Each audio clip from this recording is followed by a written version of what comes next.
Just Delay，各位观众朋友，大家好，欢迎您收看藏人行政中央电视台本周西藏华语新闻节目，我是主持人卓玛。本期的主要新闻有：达赖喇嘛尊者对捷克前外交部长逝世表示哀悼；达赖喇嘛尊者接见日本长林寺林水荣法师率领的日本佛教曹洞寺代表团；第17届西藏人民议会第6次会议将重新召开。司政边巴次仁将出席哈利法克斯国际安全论坛。司政边巴次仁觐见达赖喇嘛尊者，并汇报最新官方活动。西藏台湾人权连线代表团访问西藏人民议会。外交与新闻部长诺增卓玛访问澳大利亚和新西兰。藏人行政中央外交与新闻部召开藏人自愿游说项目印度策略会议。藏人行政中央驻日本办事处代表圆满结束对韩国的访问行程。藏人代表出席共振人权亚太博物馆与社群协力年会。下面请看详细内容。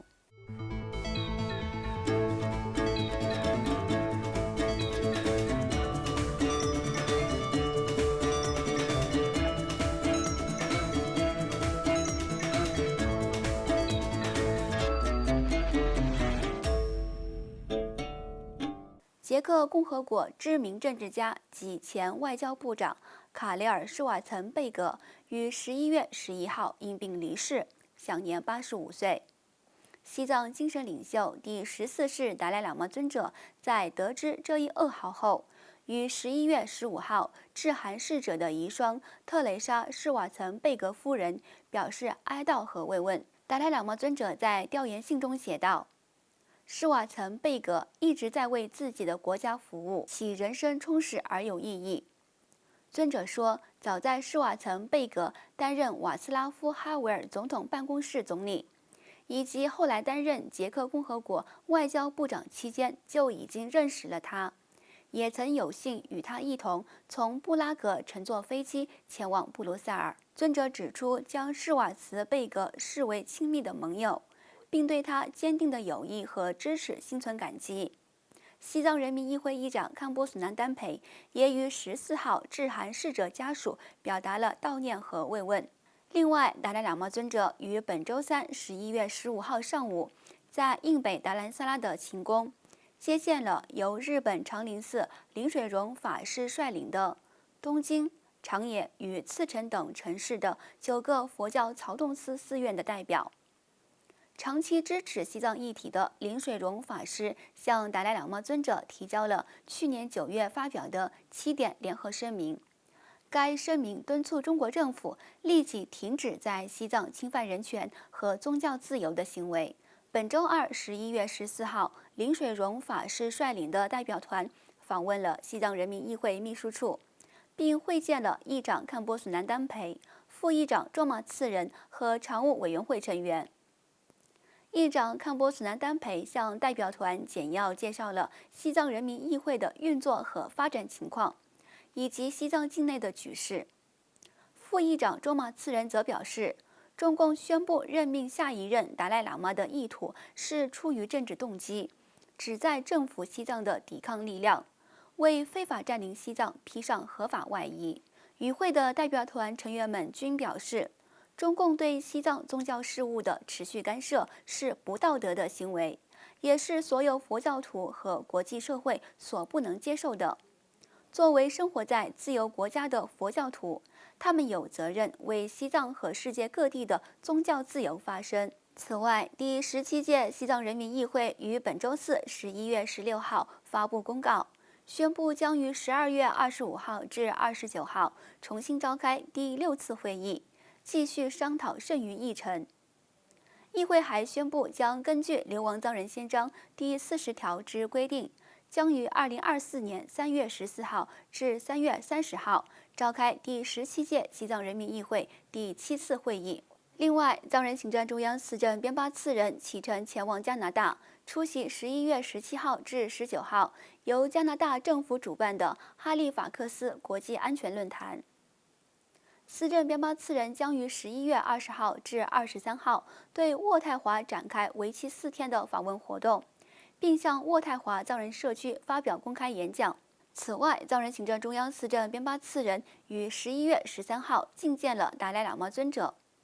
司政边巴次仁在接受藏人行政中央电视台的采访时表示，他向尊者汇报了第16届噶夏现在所展开的各项工作，以及近期对拉丁美洲和美国进行的访问行程，和藏人行政中央第16届噶夏策略规划小组会议上的所讨论的事项。司政边巴次仁还表示，达赖喇嘛尊者希望在今年12月访问比哈尔邦菩提迦叶前，接见到更多的来访者。另外，由在台藏人扎西次仁、吴豪人、林心怡、冯兆天、蔡梦柱5人组成的西藏台湾人权连线和香港边城青年代表团，于本周二11月14号访问西藏人民议会秘书处，会见了议长堪波索南丹培、副议长卓玛次仁和常务委员会成员。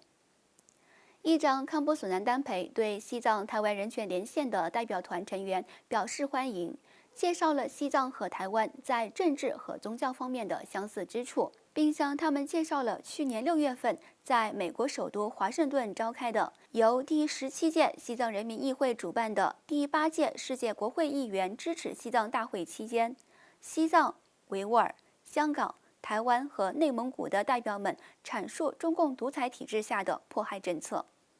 议长还介绍了在中共的强权统治下，西藏境内日益恶化的紧张局势和遭严重践踏的人权状况，包括中共限制藏人儿童学习藏语、限制藏人民众信奉藏传佛教，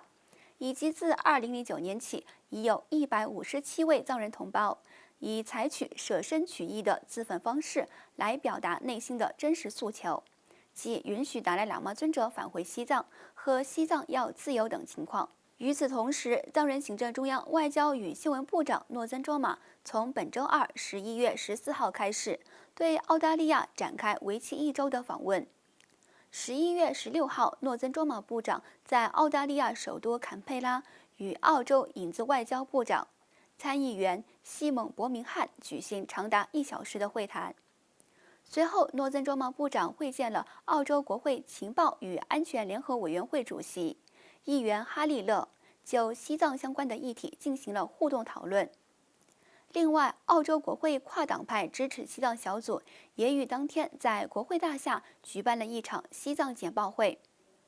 该小组共同主席包括国会议员苏珊·丹普尔麦、参议员珍妮特·赖尼斯和参议员迪恩·史密斯，以及议员苏菲·坎普特斯博士、议员沃伦·戴克等出席了会议。诺增卓玛部长在会议上介绍了藏中和谈的进展情况、目前西藏境内的人权状况，以及藏人对澳洲政府的期望。外交与新闻部秘书长伽马曲英、驻澳大利亚代表伽马桑格、秘书长拉旺加布、外交与新闻部工作人员次丹、驻澳洲华人事务联络官达沃桑姆、澳大利亚西藏委员会执行官员佐伊博士和工作人员索朗陪同部长拜会了上述政要。与此同时，藏人行政中央外交与新闻部于11月13号在印北达兰萨拉召开藏人自愿游说项目印度策略会议。藏人行政中央前首席部长桑多仁波切和印度国会人民院议员基尚考普尔分别发表演讲。藏人行政中央官方发言人丹增列谢和西姆拉首席代表次汪平措，以及33名印度藏人志愿宣传小组成员和外交与新闻部宣传部门的协调员也出席了培训会。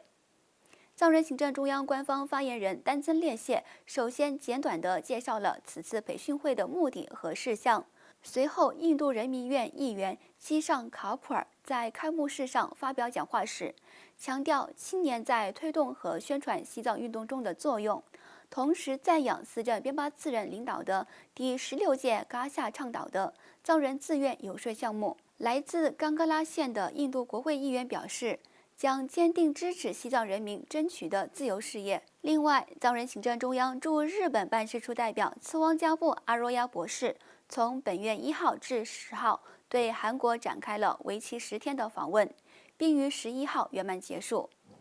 代表在访问期间会见了韩国远藏团体成员、藏人社区成员、佛教中心的代表和韩国国会议员等政要，并向他们介绍了西藏境内的最新情况。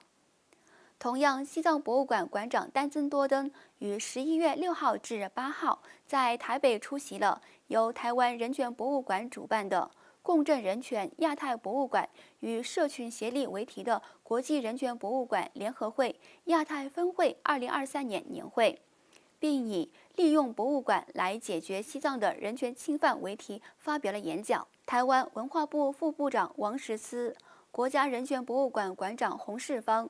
藏人行政中央驻台代表格桑坚参等出席了会议。西藏博物馆馆长丹增多登在会议上就西藏境内的紧张局势和恶劣的人权状况进行了介绍。他特别强调了自2009年起，西藏境内不分男女僧俗、不分男女老少，以采取非暴力自焚抗议方式来表达内心的真实诉求。最后还介绍了西藏博物馆在倡导西藏人权方面的作用。国家人权博物馆馆长洪世芳在开幕式上表示，